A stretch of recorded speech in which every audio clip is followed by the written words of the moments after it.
Welcome back to Morg TV. So today we have the finished unit of 10 Chaos Space Marines as part of the True Sons of Horus warband that I'm creating. The idea with this project is to produce a list of about, I guess, between 1,000 and 1,500 points, and then play a few test games, try and learn the rules of Warhammer 40k and see if I have any passion at all for tabletop gaming, or whether I'm just going to stick to basically being a painter. So the challenge for me here is to produce the army in the quickest possible time, not to fall into my usual trap of taking too long to paint anything. So these are done to tabletop standard.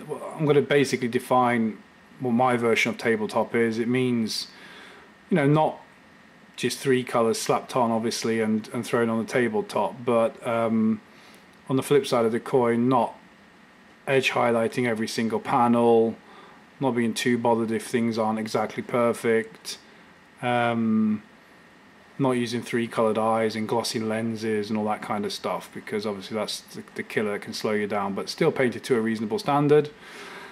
As I say, the theme here is True Sons of Horus, so all of these guys originally were part of the Sons of Horus, hence that decal transfer marking on the left shoulder pad and the right shoulder pad all green to show some kind of legacy from the True Sons over there.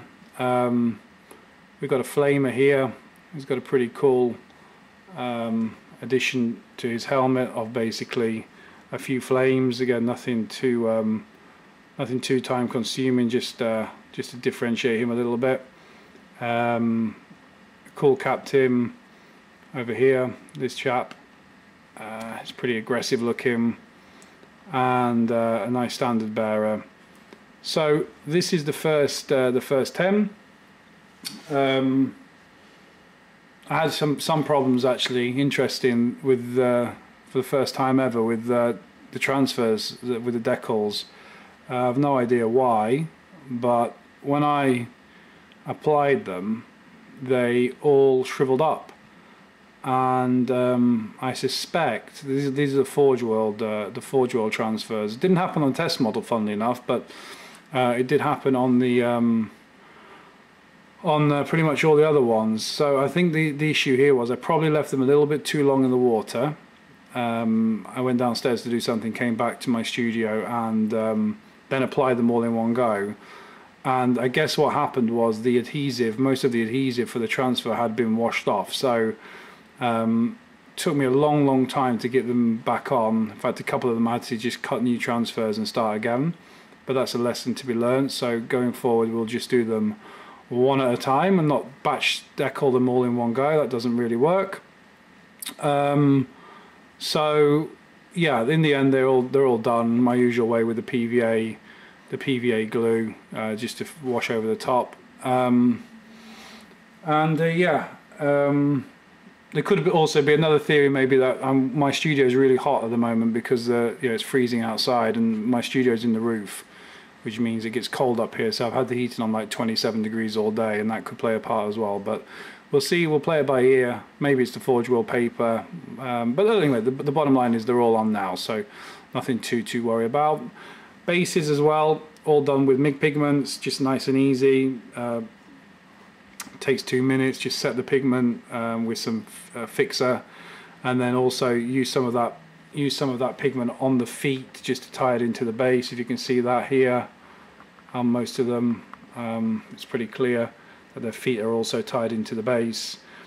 These have all been pinned to the base as well, just because on tabletop, I've seen so many guys in Games Workshop knock a model on the floor and it smashes into 1,000 pieces. So they are actually all pinned to the base. But then I got a little bit worried because I've been watching Idik Bia's Year of the Wolves, brilliant minis and a really interesting project, but he's putting his guys on 32mm bases, and I know there are rumours out there that in the future that's going to be standard. So I hope I'm not wasting a lot of time and have to rebase all these guys later. And that's a chance I'm going to take for now, because I've got all of these 25mm bases that I bought from Solid Silver Scenery on eBay, if you're wondering where these bases come from, so I don't really want to waste them. So we'll see how we get on with these anyway. So yeah, that's the first 10 of the Sons of Horus done. I'm pleased with how they came out. They're super aggressive looking, nicely finished, and they'll do us a job. Coming up next, I can show you a little preview because I've done quite a bit of work already. Are these guys. I got a squad of 5 Terminators. I would say they're probably 70% done so far. I've still got to do all the faces and the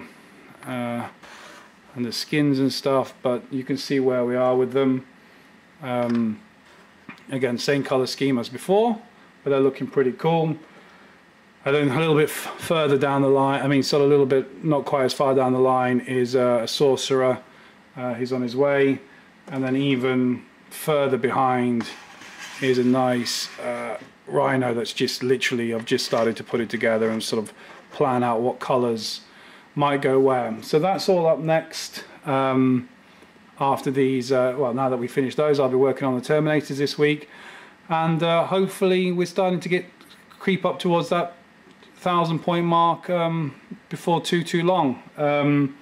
Got 10 Chaos Cultists as well to bang out this week, or maybe in the next 2 weeks. So hope this video was interesting for you guys. Please comment, subscribe and like, and I will see you in the next video. Thanks, bye.